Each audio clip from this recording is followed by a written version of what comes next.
Saludos a todos, yo soy Isabel, pediatra de la Universidad de Antioquia y neuróloga infantil de la Universidad de Antioquia. En el módulo de hoy vamos a hablar de trastornos del aprendizaje. El plan de trabajo que vamos a desarrollar es hablar de las generalidades de los trastornos del aprendizaje, cuándo los sospecho y cómo hago el diagnóstico, cómo los evalúo y qué se puede hacer al respecto. Cuando uno habla de la definición de trastornos del aprendizaje, hay que tener en cuenta que el trastorno del aprendizaje es una dificultad en el aprendizaje y en la utilización de las aptitudes académicas de lectura, escritura, ortografía y las matemáticas durante mínimo 6 meses.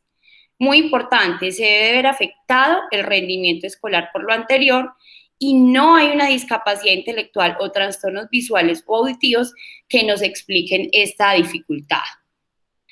Antes del DSM-5 teníamos la división de trastornos del aprendizaje en lo siguiente, es decir, el DSM-4 los dividía en trastornos del aprendizaje globalmente, que incluían trastornos de la lectura, trastornos de la expresión escrita, trastornos del cálculo y trastornos del aprendizaje no especificado.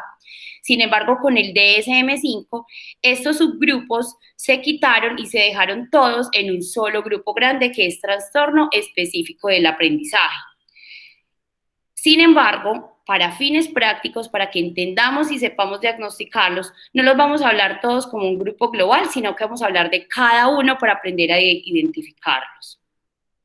Vamos a empezar con trastorno de la lectura. El trastorno de la lectura es una dificultad o una alteración en el rendimiento de la precisión, la velocidad o la comprensión de la lectura de las palabras, por debajo del rendimiento que uno espera para la edad del niño y su coeficiente intelectual. Aquí va la primera cosa. Cuando vamos a evaluar la lectura en los niños, debemos tener muy en cuenta qué edad tiene el niño y qué coeficiente intelectual tiene el niño, o por lo menos si se sospecha una discapacidad intelectual. Siempre este trastorno debe afectar el rendimiento académico y la cotidianidad en cualquier cosa que conlleve la lectura. Y aquí va un dato muy importante: siempre que uno habla de trastorno de la lectura, piensa en dislexia, pero dislexia no es exactamente igual a trastorno de la lectura. La dislexia solo engloba las dificultades del aprendizaje que tienen para reconocer palabras, un mal deletreo y dificultades ortográficas, pero deja el resto de las dificultades de la lectura sin descripción. Entonces, repito, cuando uno habla de dislexia, no es exactamente el trastorno de la lectura. Podemos hablar trastorno de la lectura que involucra la dislexia, pero la dislexia no es igual a trastorno de la lectura. Y la prevalencia en general de la dislexia es de 5 a 17.5%. Cuando uno habla de qué dificultades puede tener el paciente, los problemas pueden ser fonológicos, es decir, el paciente cuando lee sustituye el sonido de una grafía por otra, es decir, en vez de leer seso, lee queso. Puede haber una dificultad semántica, se lee una palabra semánticamente relacionada, es decir, lee médico por enfermera. Otra dificultad puede ser visual, confunde palabras parecidas en su estructura, por ejemplo, maleta por maceta, o puede tener algunas omisiones, adiciones o errores en la acentuación. Por ejemplo, omisiones: en vez de leer maleta, lee mata. Adiciones, simplemente añade segmentos o palabras sabiendo que no están. O los errores de acentuación, es decir, en vez de leer cúpula, lee cúpula. Entonces hay que tener muy en cuenta que la dislexia, primero, es esa dificultad para reconocer, deletrear y dificultades ortográficas, pero más allá que la dislexia hay otras dificultades, como por ejemplo los errores en la acentuación y todos los demás que hemos mencionado, que hablan en global del trastorno de la lectura. Para fines prácticos y no enredarnos, hablamos de trastornos de la lectura.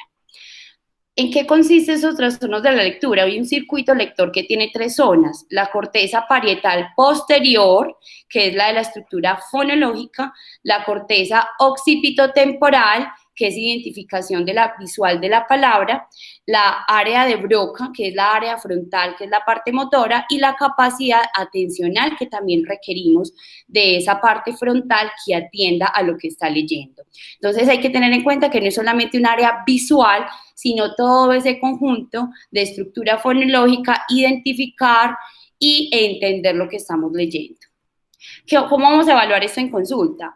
Siempre se hace una lectura de sílabas, una lectura de palabras, una lectura de no palabras, y de cada uno se le puede decir al niño que lee entre 8 de cada una. Es decir, debemos tener en el consultorio simplemente sílabas, para que el niño lea 8 sílabas, 8 grupos de palabras, 8 grupos de no palabras. ¿Qué es no palabras? Palabras que no tienen significado, pero que el niño sea capaz de leerlas bien a pesar de la ausencia de significado.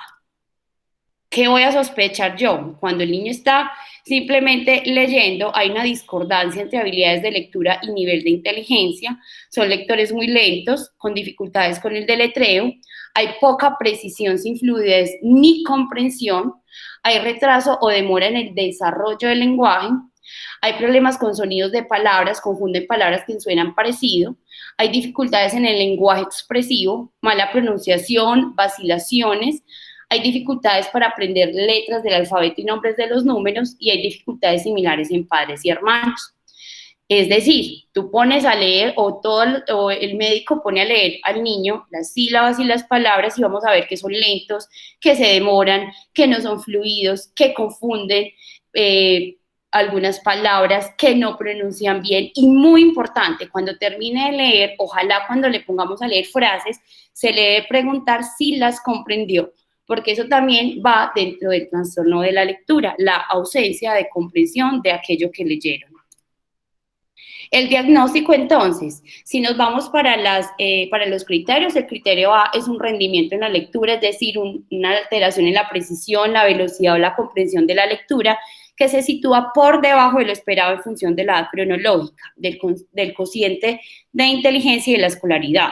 La lectura oral se caracteriza por distorsiones, sustituciones, omisiones, tanto en la lectura oral como la silenciosa, se caracterizan por lentitud y errores en la comprensión. Y aquí un dato también importante. Otra cosa que se le puede hacer al niño del consultorio es poner a leer un pequeño texto en voz, pues que no sea en voz alta, es decir, que sea simplemente en silencio, y el paciente luego se le preguntan aspectos del texto, a ver si los entendió, si no entendió, si es capaz de describir qué leyó y es capaz simplemente de recrear lo que leyó. En el criterio B, la alteración de la lectura interfiere significativamente el rendimiento académico. Esto es muy importante. Uno debe ver que el trastorno de la lectura de verdad impacta en el rendimiento académico. El criterio C, si está presente un déficit sensorial, las dificultades en la lectura superan lo que uno esperaría por ese déficit. Es decir, el déficit per se no me explica todo el compromiso que el niño tiene. ¿Cuáles son las comorbilidades de estos pacientes? 30% de los niños tienen TDAH. Hay que siempre pensar en discapacidad cognitiva, siempre pensar en trastornos visuales o auditivos, porque si el niño no ve o no escucha bien, no se debe evaluar igual. Y el examen neurológico debe ser normal. Y tener en cuenta que la disfasia es el trastorno del desarrollo del lenguaje, que es diferente al trastorno de la lectura y compromete todos los componentes del lenguaje, la sintaxis, la fonética y la semántica. En cuanto al tratamiento, hay que utilizar intervenciones fonológicas como entrenamiento de conciencia fonética, conocimiento de letras, lectura oral repetida, grupos educativos más pequeños y evaluaciones orales que no sean contrarreloj. Y en cuanto a los fármacos, pues lo ideal en trastorno de la lectura puntualmente es que todo sea no farmacológico, es decir, pura intervención por terapias, pero en algunos niños que tienen TDAH, quizá el metilfenidato nos puede significar una ayuda, pero en el sentido de que vamos a mejorar el trastorno por déficit de atención y a su vez vamos a mejorar el trastorno de la lectura, ya que si hay alteraciones en la atención, el niño puede tener dificultades con la lectura. Pero si es solo el trastorno per se de la lectura, siempre son intervenciones no farmacológicas. Ahora vamos a hablar del trastorno de la escritura. Afecta a la ortografía, la gramática, la puntuación, la claridad y la organización de la expresión escrita. El niño entonces tiene omisiones o sustituciones de letras o palabras, pero al escribir, no al leer como estábamos viendo anteriormente. Las habilidades para escribir se encuentran por debajo de lo esperado en relación a la edad de la persona y su coeficiente intelectual. Como siempre, pensar primero qué edad tiene el niño, qué coeficiente intelectual tiene el niño para yo poder entrar a clasificar. Y así como en la lectura hablamos de dislexia, en la escritura también hay una palabra muy frecuente que es la disgrafia. La disgrafia se utiliza cuando hay problemas caligráficos y ortográficos. Sin embargo, cuando es solo ortográfico, se habla de disortografía. Si es caligráfico y ortográfico, se habla de disgrafia. Pero si en algún momento solo queremos utilizar un término global, se puede hablar solamente de trastornos de la escritura, que eso involucra todos estos, si es el caso. Cuando hablamos entonces, como yo les decía, de trastornos de la escritura, pueden haber sustitución de letras, omisión de letras, intercambio de letras o sustitución de fonemas. Hay que tener en cuenta que los niños tienen una fase precaligráfica que se inicia hacia los 5 y 6 años, en el cual el niño solo hace trazos rectos, partidos o arqueados, curvas angulosas y mal cerradas y una dimensión irregular de las letras. A los 6 años es normal que los niños cometan un número de errores gráficos por deformación de letras, líneas descendientes entrecortadas, trazos vacilantes o temblor. Pero ya posteriormente, hacia los 8 o 9 años, se inicia la etapa caligráfica infantil como tal, a partir del cual debe haber mucho menos errores gráficos, mucho menos errores ortográficos y un trazado mucho más seguro. Sin embargo, podemos evaluar la escritura desde los 5 a los 6 años con esa fase precaligráfica. ¿Cómo hacemos en consulta? Lo ideal es que ya estemos en consulta. Es mucho más fácil evaluar la fase caligráfica, en el cual tú le pides al paciente que escriba el nombre, el niño debe escribir su nombre completo por apellidos, dictado de sílabas, dictado de palabras, dictado de no palabras, y el niño las debe escribir tal y cual usted se las dicta, dictado de oraciones y la copia de un texto con muestra. Aquí tenemos un ejemplo de algunos niños con trastornos de la escritura, en el cual, por ejemplo, me perdonan, está en inglés, pero la literatura toda es en inglés. Entonces, en vez de escribir 17 de abril, él confunde la P, la G por la P. O, por ejemplo, cuando aquí va a escribir pink, escribe pic, que es muy diferente, simplemente confunde la C y totalmente cambia el sentido de la oración. O cuando el niño aquí dice going to buy, en vez de escribir voy a comprar, escribe D. En vez de B, escribe D. Es decir, confunde una letra que se parece a la otra. La B se parece a la D. Entonces, como digo, es muy fácil en el consultorio hacerle un dictado a los niños desde sílabas, palabras, oraciones y un párrafo escrito de copia en el cual vamos a mirar si omite palabras, si confunde palabras, si agrega palabras, o si simplemente escribe palabras sin significado. Y aquí nuevamente, today, en vez de escribir al día, escribe to buy con B, o sea, omite la D por la B. Aquí incluso separa palabras y aquí, por ejemplo, en vez de escribir qué comió, escribe una palabra totalmente inentendible, no tiene nada que ver. Entonces, simplemente es como tener en cuenta y para eso sirve mucho el texto en copia. Ahora vamos a hablar del trastorno del cálculo. El trastorno del cálculo está descrito entre un 2.5% a un 6.4% de los escolares que presentan este trastorno. Hay unas dificultades en el sentido de los números, la memorización de operaciones aritméticas, el cálculo correcto fluido y el razonamiento matemático correcto. Las capacidades del cálculo de las personas afectadas por este trastorno nuevamente se sitúan por debajo de lo esperado en relación a la edad y en relación al coeficiente intelectual de la persona.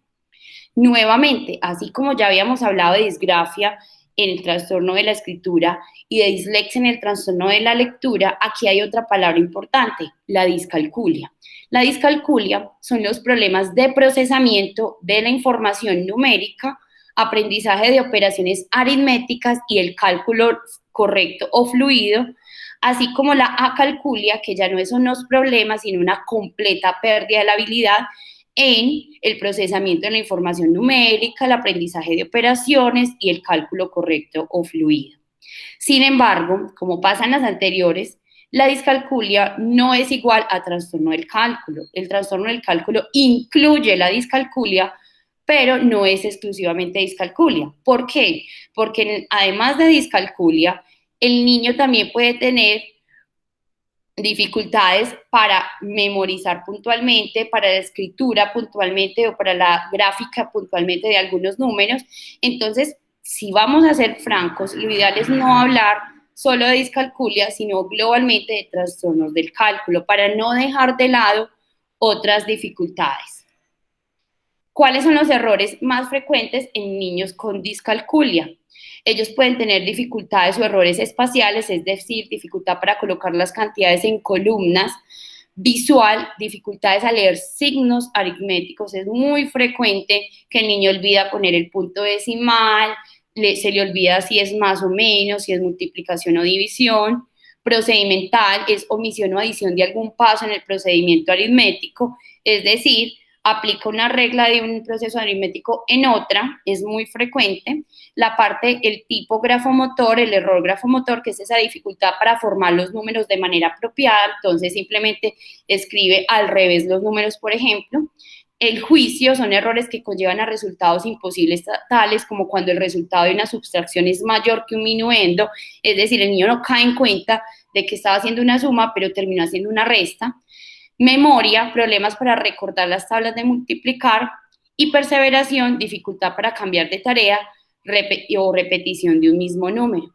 Todos estos son discalculia, pero además hay que tener en cuenta que se habla de trastornos del cálculo para no excluir otros detalles dentro del trastorno del cálculo que no están descritos propiamente por la discalculia, como por ejemplo dificultad directa en la escritura del número.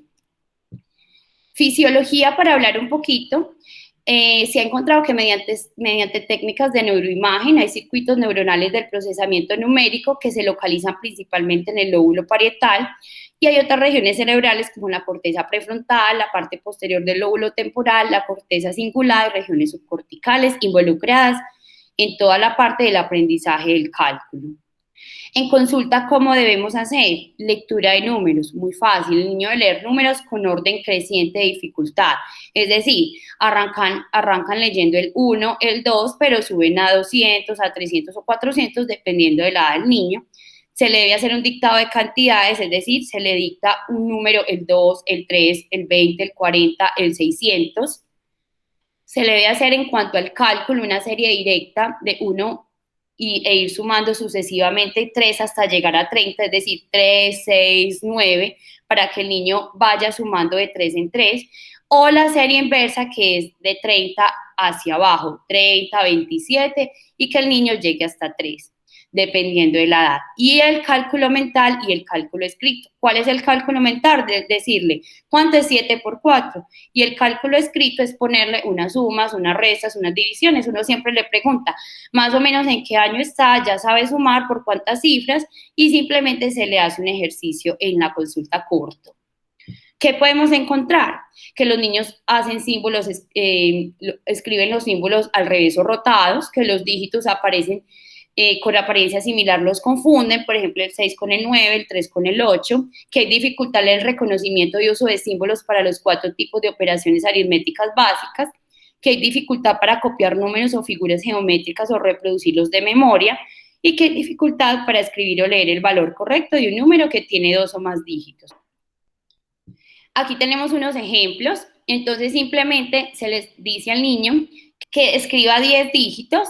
Entonces, en este caso, el niño escribe 1, 0, 1, aquí el 2 lo hace al revés, el 3 lo hace al revés, el 4, el 5, el 6, el 7 lo hace al revés, el 8 y el 9 lo hace al revés. Entonces, simplemente decirle, por ejemplo, que escriba los números del 0 al 9.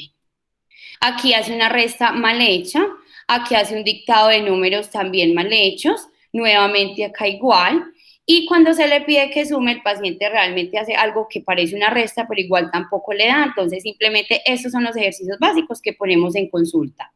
¿Cuál es el tratamiento? Aplicación de intervenciones estandarizadas y específicas para trastornos, control de comorbilidades y un apoyo multidisciplinario que debe involucrar el colegio, la familia y los compañeros.